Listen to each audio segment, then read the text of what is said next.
All right, Legacy Studios, Ted Arnaud is on our newsline, and we're talking oil and natural gas. That's an industry he's very familiar with because he has spent time being an entrepreneur in it.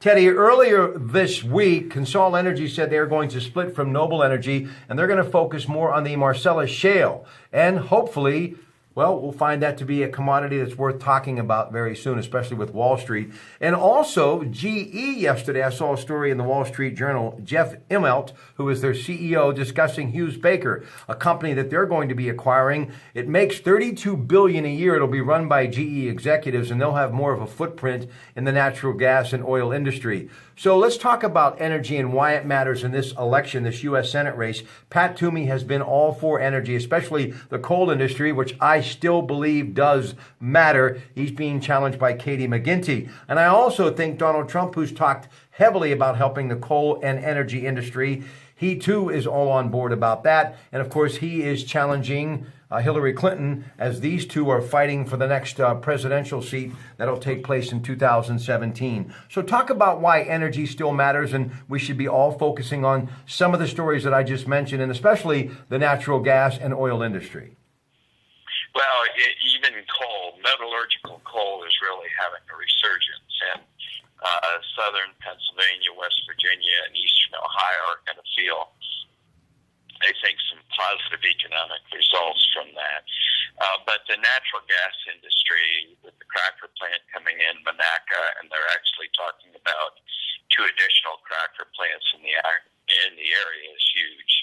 And what's really gone unnoticed for the most part, because the energy industry has been down for the last year just about, is the fact that currently U.S.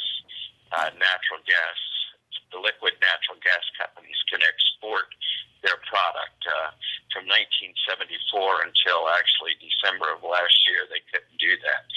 So it's not just a domestic product anymore. It's got the potential to be an international juggernaut as we see the instability of the Middle East and other oil-producing areas, even South America.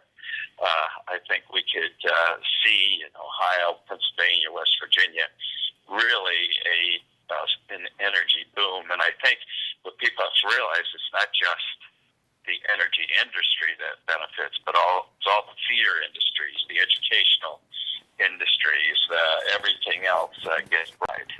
Ted, before you go, Ted Arnaud in our newsline here at Legacy Studios, talking about energy, natural gas, and oil. A lot of big stories trending this week.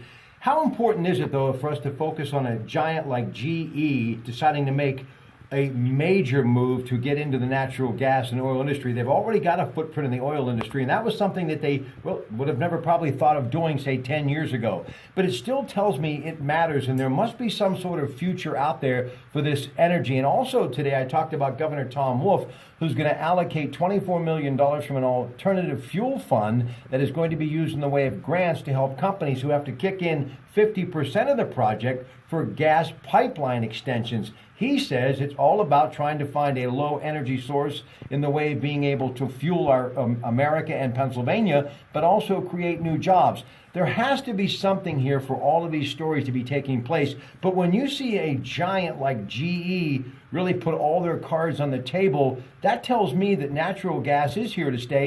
I do believe there's a lot of hope here, and people should really be thinking about that as they go to vote on Tuesday.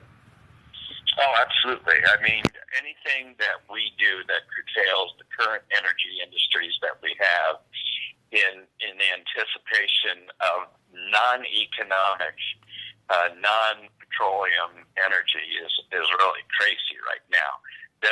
Do those kinds of energy sources have a place? Absolutely, but almost none of them are economic on any kind of a grand scale. So, and especially when you look geopolitically at all of the issues involved, that a constant, steady source of liquid natural gas, which burns really hot, it provides a lot of BTUs per barrel.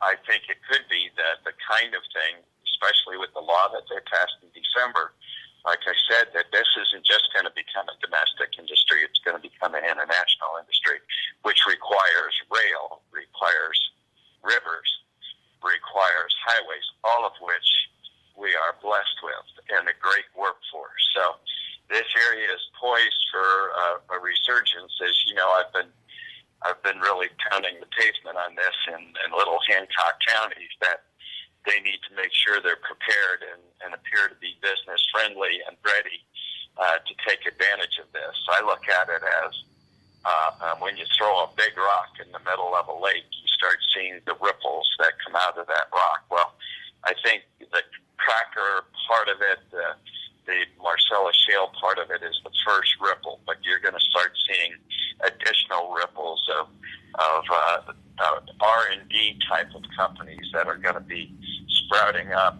And look at the area that we're in. We've got Carnegie Mellon. You've got all of the great universities in Ohio, Pennsylvania, WVU, that are poised to really develop additional products and use highly sophisticated means to make sure that we do have clean coal and we have clean burning fossil fuels. So that's why I look at it as a bunch of ripples, and we really haven't even started to see the second, third, fourth ripple that's going to come out of this. Last thing, how do you handicap this election? Blindfolded. I don't think you can. I think it's going to be really, really, really tough for Trump to be able to overcome the electoral college map. It's a very narrow path that he has. He's certainly trying right now.